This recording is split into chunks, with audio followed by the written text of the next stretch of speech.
All right. Welcome back to my channel. This is Aaliyah Brixton, and we are here with another podcast-like video. And today, guys, we're going to be talking about Black love and its toxicity, because this is a very important topic within our community. So it goes without saying that within the Black community, there is this idea of struggle love. And for those of you who don't know what struggle love is, it is best defined by the Urban Dictionary as a difficult relationship between two people.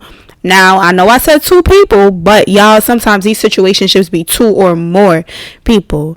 And I just want to say, while everyone does have what I like to call the 80-20 rule, which ultimately is 80% of things that you may like in a person, there will be 20% of things that you don't like. Struggle love is the complete opposite of that. So think of struggle love as 80% of the things this person has you do not like, and you like 20% of what they are doing.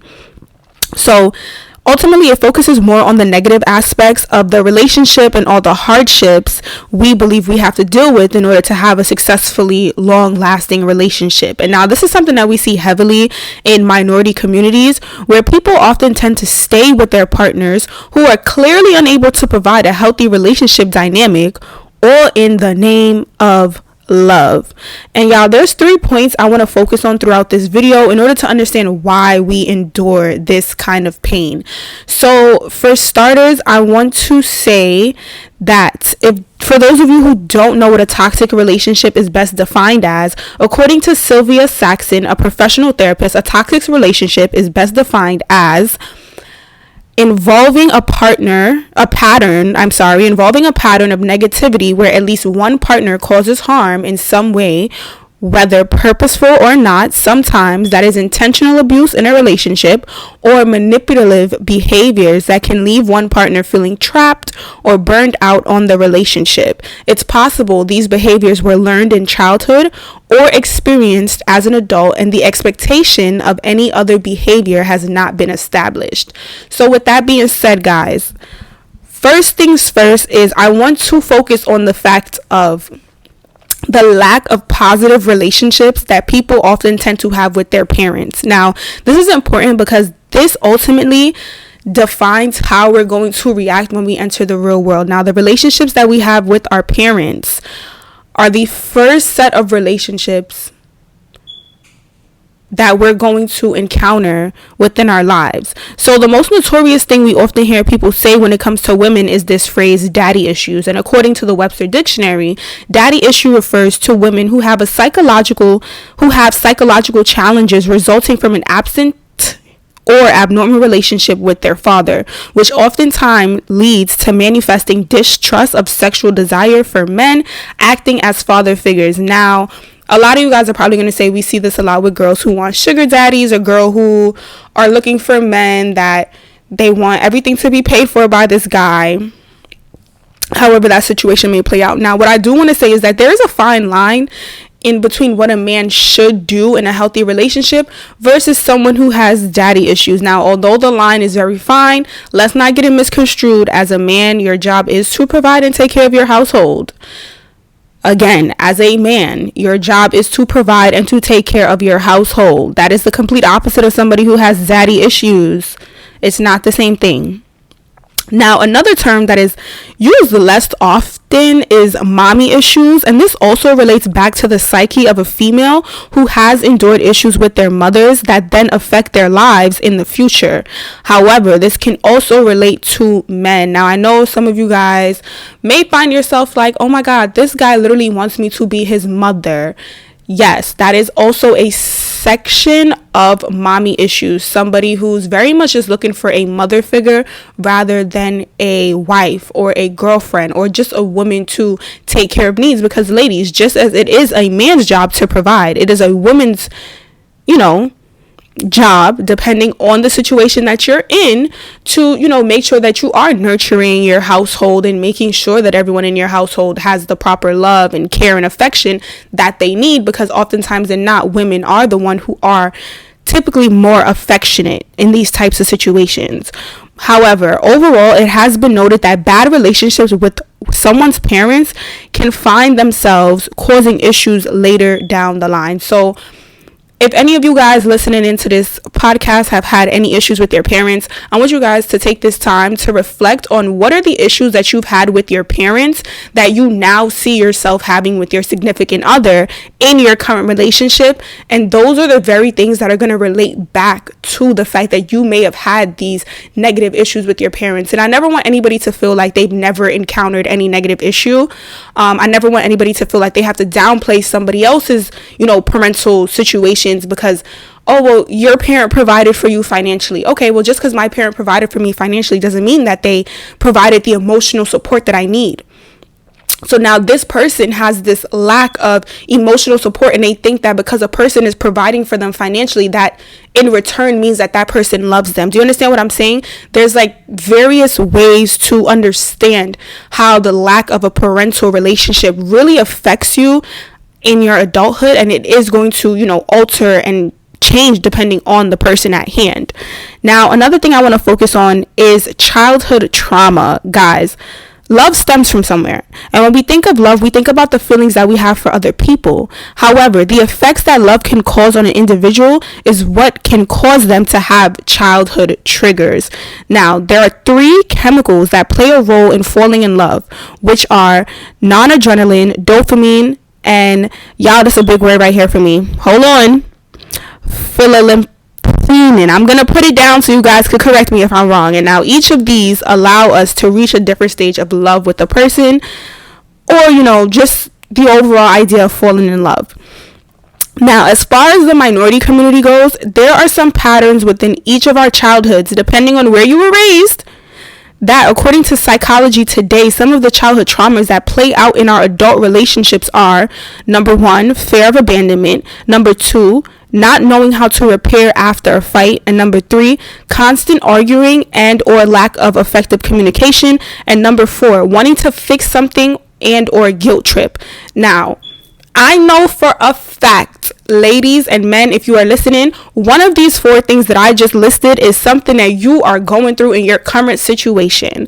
And you know why this is? This is because of, again, childhood traumas, the way in how our parents interacted with us. All of these things go hand in hand to ultimately create a toxic adulthood relationships for us. And I really want us to understand that, because ultimately, guys, that fear of abandonment is what causes people to stay in these 10-year-long relationships when they've already checked out 4 years ago. That not knowing how to repair after a fight is what causes that constant urge of wanting to run away when things are not up to our standards or up to what we believe is correct. And that constant arguing and lack of effective communication is what causes a lot of us to shut down and not know how to speak to our partner. Because something that I learned was the same way how people have a love language, people also have a fight language. Some people, after you get into an argument, they may not want to speak right away, but you know what? I want to speak right away. So you have to do what I want to do. And that's not fair. You have to learn how to communicate with one another in order to provide those positive and healthy relationships. Now, wanting to fix something. Again, like I said, this is very popular in the minority community because we always want to fix somebody. We need to fix something. We have this urge of, well, we stayed down with you for 10 years, and just because I stayed down with you for 10 years, that means when you get up, you owe me everything. Baby, don't nobody owe you nothing in this life but yourself. And won't nobody ever owe you nothing in this life but yourself. And you have to work for yourself. You cannot work for the next person. You cannot work for the next man. You cannot work for the next woman. Because ultimately, when anything comes and that person elevates and they're on, baby, you are obligated to get left. Because they don't have to be with you anymore. Maybe you aren't what they saw as their end goal, but you were what they needed to get to their end goal, if you understand what I'm saying. Okay. Now, I paused for a minute because I wanted y'all to understand what I had just said. Now, y'all, the biggest thing, and this is going to come up probably in almost every video that I do, is social media, y'all. We got to cut the shit with social media. When I tell y'all, the internet has really got us in this chokehold, and I don't know what it is, but let me tell y'all, the most toxic relationship that we are seeing play out in front of us right now that literally hits the nail on the head for everything I just mentioned prior is Mrs. Chrisean Rock and Blueface. Baby, Blueface is sleeping around with girls, doing what he want to do, having the time of his life. Krishan over here tying him up every couple months. Krishan over here putting his face all over her body as if though she's his property. Krishan is over here allegedly signing her money over to this man. Krishan, as she said herself, comes from a destructive childhood. A mother that was on drugs. A father that was beating the mother. Then you got Blueface, who mom, allegedly looks like she wants to be in a relationship with her son ultimately because she's always in his business. Always in his business. Do you understand what I'm saying? And people are seeing this and people are eating this up. And we got impressionable young children on social media that think that this is cute, that are going around saying stuff like, if you don't love me like Krishan loved Blueface, then I don't want you. Baby, the way that Krishan loved Blueface ain't good. Baby, the way that Blueface loved Krishan, it ain't good. That is negative. That is toxicity. That is what we don't want. We want positive relationships, not negative.